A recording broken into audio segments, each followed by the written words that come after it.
Top quality और consistent performance के लिए सिर्फ सिल्वर पंप नाम याद रखना। હોસ્પિટલ ક્લિનિકલ કૌભાંડ અંગે સૌથી મોટા સમાચાર આવ્યા। કૌભાંડિત દેવાંગ રાણાએ સસ્પેન્શન અંગે ખુલાસો કર્યો છે।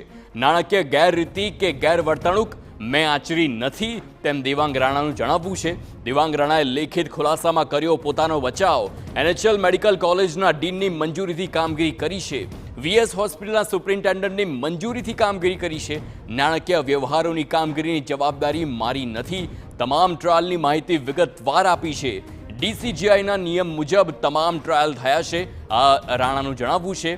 તમામ ટ્રાયલ સુપ્રિન્ટેન્ડન્ટની જાણમાં થયા છે। મારા સંબંધોના ખાતામાં પૈસા ટ્રાન્સફર કરવાની વાત ખોટી છે।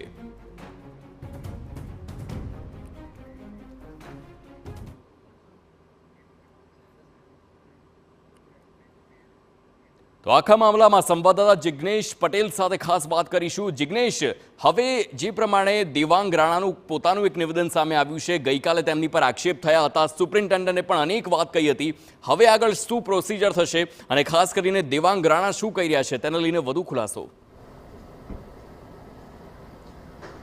હાર્દિક, જે પ્રમાણે અત્યાર સુધીની જે તપાસ અને આક્ષેપો હતા તેમાં હવે એક નવો વળાંક કહી શકાય, કારણ કે દેવાંગ રાણાએ લેખિતમાં એ વાત રજૂ કરી છે।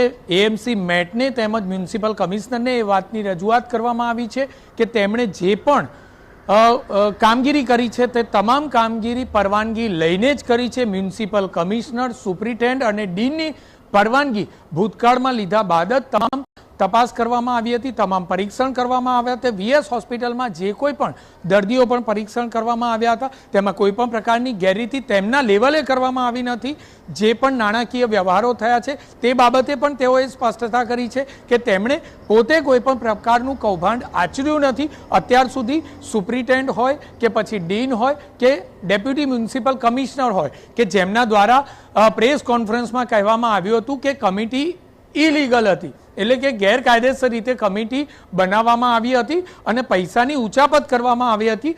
આ તમામ બાબતોને આ લેટરથી રદિયો મળી રહ્યો છે, કારણ કે જે પ્રકારે દેવાંગ રાણાએ લેટરમાં સ્પષ્ટ લખ્યું છે તે બાબતથી સ્પષ્ટ થાય છે કે દેવાંગ રાણાએ કોઈ પણ પ્રકારનું કૌભાંડ આચર્યું નથી। તેણે તમામ પ્રકારની પરવાનગી મ્યુનિસિપલ કમિશનર, ડીન અને સુપ્રિન્ટેન્ડન્ટની લીધી છે। તો આખરે કૌભાંડ કઈ રીતે ગણી શકાય?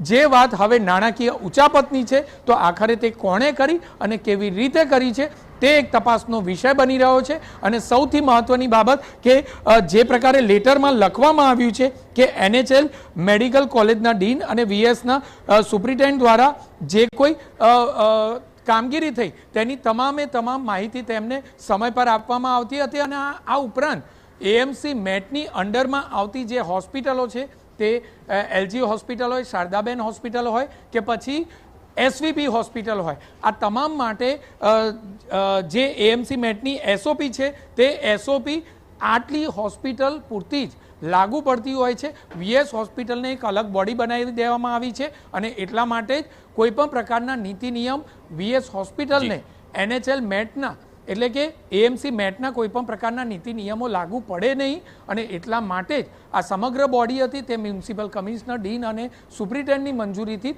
તૈયાર કરી અને કામગીરી કરવામાં આવી છે। હાર્દિક, બિલકુલ આભાર જિગ્નેશ સમગ્ર માહિતી બદલ। તો હવે જોવાનું એ રહેશે કે આ જે લેટર તેમણે લખ્યું છે ત્યારબાદ હવે શું કાર્યવાહી થાય છે, કારણ કે ગઈકાલે દેવાંગ રાણા પર ઠીકરું ફોડવામાં આવ્યું હતું, તેમની પર અનેક આક્ષેપ થયા હતા। સુપ્રિન્ટેન્ડન્ટે પણ જણાવ્યું હતું કે શક્યતા છે તેમની સંડોવણી નહીં, પરંતુ હવે દેવાંગ રાણાએ ખુદ લેખિતમાં આ તમામ આક્ષેપોને ફગાવ્યા છે। હવે જોવાનું એ રહેશે કે આક્ષેપ પ્રત્યે આક્ષેપ વચ્ચે કાયદાકીય કાર્યવાહી શું થઈ શકે છે અને કોના વિરુદ્ધ થાય છે તે પણ અગત્યનું બની જાય છે।